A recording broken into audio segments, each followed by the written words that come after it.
Πρέπει να πούμε ότι ο ασθενής ο οποίος πάσχει από αυτή τη βαριά μορφή αμφιβληστροειδοπάθειας θα πρέπει να ρυθμίσει καταρχήν οπωσδήποτε το ζάχαρο. Με καλά επίπεδα γλυκοζηλιωμένης αιμοσφαιρίνης σε σχέση. Το πολύ σημαντικό, όπως σημαντικότατο, ναι. Να μην καπνίζει. Να μην καπνίζει, Ναι. ή να το μειώσει στο ελάχιστο. Ναι. Να ρυθμίσει την αρτηριακή του πίεση. Μάλιστα. Και σε συνεννόηση με τον παθολόγο του ή ενδοκρινολόγο του για τις χολυστερίνες, τα λιπίδια του αίματος του. Όσον αφορά τώρα στη θεραπεία με λέιζερ, ποια εχέγγυα έχουμε από αυτή τη θεραπεία? Τι είναι καταρχήν το λέιζερ? Ναι. Είναι μια δέσμη φωτός η οποία προκαλεί έγκαυμα πάνω στον αμφιλιστροειδή. Να μην φοβηθεί ο κόσμος με το έγκαυμα. Ναι. Καταστρέφει τις περιοχές στις οποίες στοχεύουμε εμείς. Οι οποίες αιμορραγούν. Οι οποίες είτε αιμορραγούν είτε υπάρχει διαρροή. Ναι. Ο στόχος του λέιζερ είναι στα αγγεία που αιμορραγούν, που υπάρχει διαρροή, Ναι. να γίνει λέιζερ γύρω από το αγγείο ή στο μικροανευρισμάτιο, το οποίο υπάρχει πάλι διαρροή, και το λέιζερ προκαλεί ουλή. Μάλιστα. Η ουλή λοιπόν αυτή, όταν αρχίσει και οργανώνεται, κλείνει το αγγείο που διαρρέει. Το ήδη υπάρχον είδημα γύρω από το αγγείο που υπήρχε απορροφάται από το ίδιο το μάτι. Ναι. Το μάτι έχει μηχανισμούς για όπως να απορροφήσει. Έχει μηχανισμό και όλο το σώμα μας. Όλο έτσι. το σώμα μας ακριβώς να απορροφήσει αυτό το είδημα. Ακριβώς. Τώρα, σε περιοχές οι οποίες ισχυμούν, όπως είχαμε δείξει στην φλωρογραφία, Ναι. γίνεται για να καταστρέψουμε αυτό τον αμφιλιστροειδή, τον ήδη μη καλά οξυγονούμενο, Ναι. έτσι ώστε να μην δίνει σήμα ότι κινδυνεύει στον εγκέφαλο και να μην δημιουργούνται τα νεοαγγεία. Μάλιστα.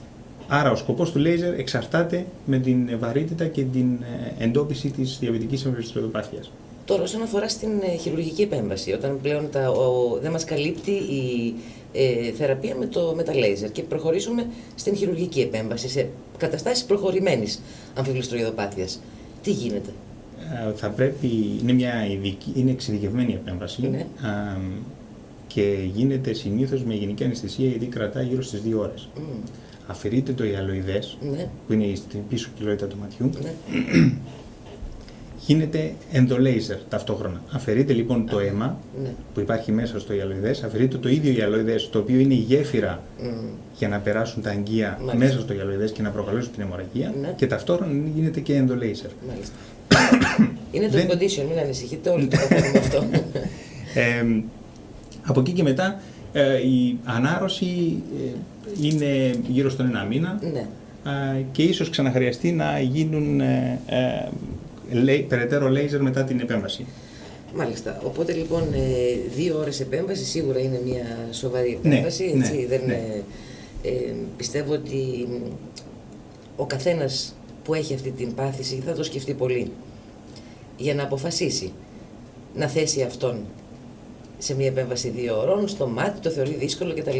Ναι, αλλά να τονίσουμε ότι αν το αφήσουμε, το μάτι είναι χαμένο. Είναι χαμένο.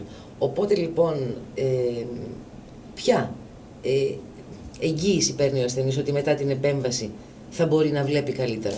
Η επέμβαση είναι καταρχήν για να σώσουμε το μάτι, να μην χειροτερέψει. Ναι. Αν υπάρχει αποκόλληση, να ξανακολλήσει. Συνήθως βάζουν και σιλικόνη μέσα στο μάτι για να κρατάει τον αμφιλιστροειδή στη θέση του. Αν δεν υπάρχει αποκόλληση και υπάρχουν μόνο οι νόσεις και νεοαγγεία με ενδοϊαλοειδική αιμορραγία, ναι, τότε έχουμε πολύ καλά αποτελέσματα. Δηλαδή υπάρχουν ασθενείς οι οποίοι έχουν βελτιώσει. 70% περίπου των ασθενών, ναι, έχει αναφέρει βελτίωση. Μπορεί να μην πάμε ξανά στο φυσιολογικό. Δηλαδή, 70%. Όχι, τα ποσοστά βελτίωσης της όρασης. Όταν λέμε ποσοστά βελτίωσης, μπορεί να κερδίσει 1 και 2 γραμμές. Υπάρχουν πίνακες, οι οποίοι μετράμε την όραση. Το τέλειο είναι το 10 ναι, σε απόσταση 6 μέτρων. Ναι. Μπορεί να κερδίσει 2-3 γραμμές όραση. Που είναι σημαντικό. Είναι σημαντικό για κάποιον ο οποίος έχει πρόβλημα με το μάτι του, είναι σημαντικό. Μάλιστα. Όταν κάποιος πάσχει από αμφιβληστροειδοπάθεια, προσβάλλονται και οι δύο οφθαλμοί ταυτόχρονα ή μπορεί να έχει προσβληθεί μόνο ένας και όχι ο άλλος?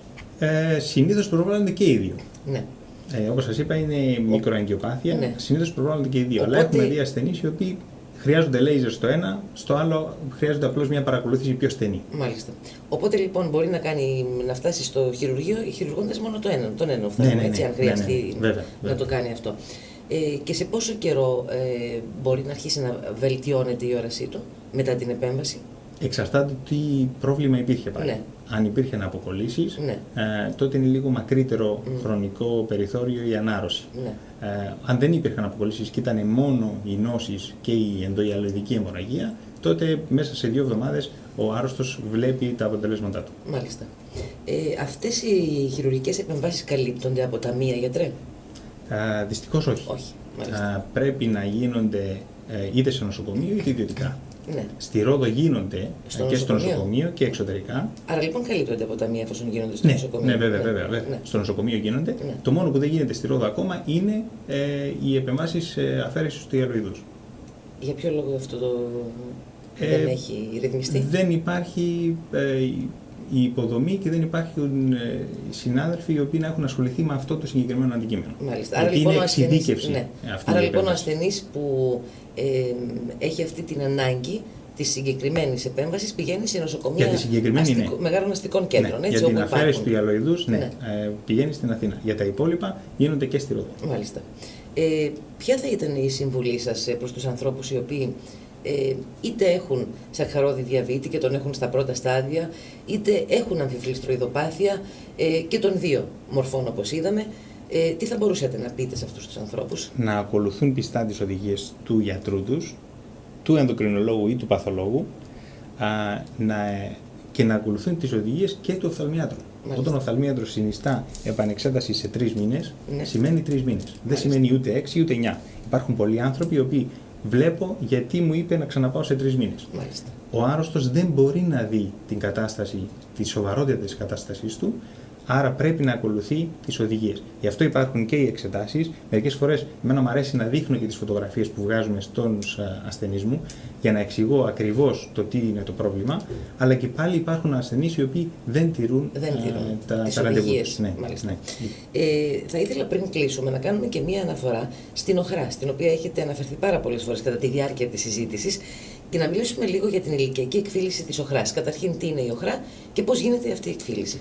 Η ΟΧΡΑ, όπως είχαμε δείξει στο σχήμα, είναι το σημείο του αμφιλιστροειδούς. Είναι λίγο λεπτότερο σημείο, αλλά είναι το σημείο υπεύθυνο για την ευκρινή όραση. Μάλιστα. Την όραση με τις λεπτομέρειες. Ναι, την τρισδιάστατη. Και την τρισδιάστατη. Ναι. Να πάμε λίγο πιο πίσω στις εικόνες. Λίγο πιο πίσω στις εικόνες. Ακόμη. Εδώ. Εκεί. Ναι. Αυτό το κίτρινο λοιπόν είναι η ΟΧΡΑ. Ναι. Σε μεγάλη ηλικία άτομα, τελευταία έχουν εμφανιστεί, όταν λέω σε μεγάλη ηλικία, εννοώ πάνω από τα 60-65. Αλλά τελευταία δυστυχώς εμφανίζεται και σε μικρότερες ηλικίες.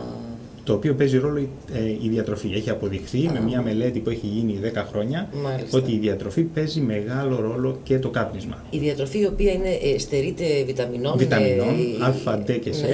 Και σε και ε, και τα αυξημένα λιπίδια, ο αμερικανοποιημένος τρόπος ζωής. Δυστυχώς. Το πρόχειρο φαγητό, η κακή ποιότητα φαγητού και όλα αυτά. Στην Ελλάδα βέβαια τα ποσοστά είναι μειωμένα λόγω της μεσογειακής μας δίαιτας.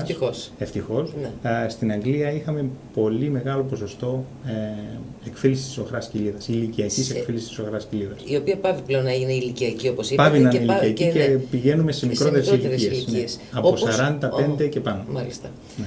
Εδώ τι γίνεται όταν κάποιος παρουσιάσει αυτή την ασθένεια, τι μπορεί να κάνει? Τα πρώτα συμπτώματα είναι παραμόρφωση της εικόνας. Παραμορφώνεται και το σχήμα ή βλέπουμε σαν στίγματα επάνω στην εικόνα. Κάτι παρόμοιο που είχαμε δει στην διαβητική αμφιλιστροειδοπάθεια. Μάλιστα. Τα συμπτώματα συνήθως είναι απότομα. Έρχεται απότομη η εμφάνισή τους. Είναι 2 ειδών η εκφύλιση της οχράς κοιλίδας. Είναι η ξηρά μορφή και η υγρά. Βλέπουμε εδώ περίπου πώς είναι πάλι η όραση σε ηλικιακή εκφύλιση οχράς στα δεξιά. Ναι.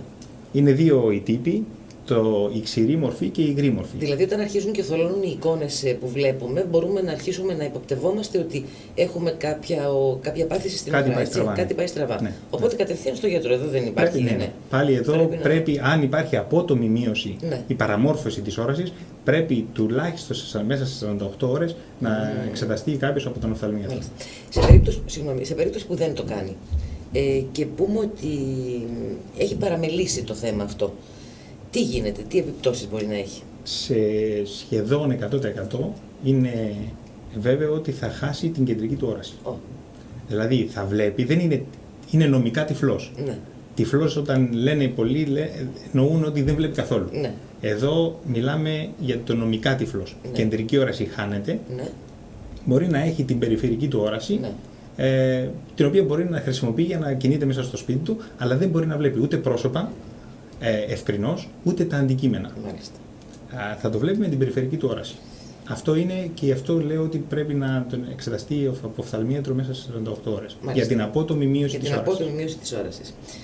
Σε αυτό το σημείο θα ήθελα πάρα πολύ να σας ευχαριστήσω που ήσασταν κοντά μας. Και εγώ ευχαριστώ. Ήταν πολύ σημαντικά τα όσα μας είπατε. Πιστεύω ότι και εμείς μπορούμε να λέμε ότι βάζουμε ένα μικρό λιθαράκι σε αυτό το μεγάλο θέμα που λέγεται προληπτική ιατρική και που πραγματικά καλύπτει τον ανθρώπινο οργανισμό από πολύ μεγάλες περιπέτειες μελλοντικά.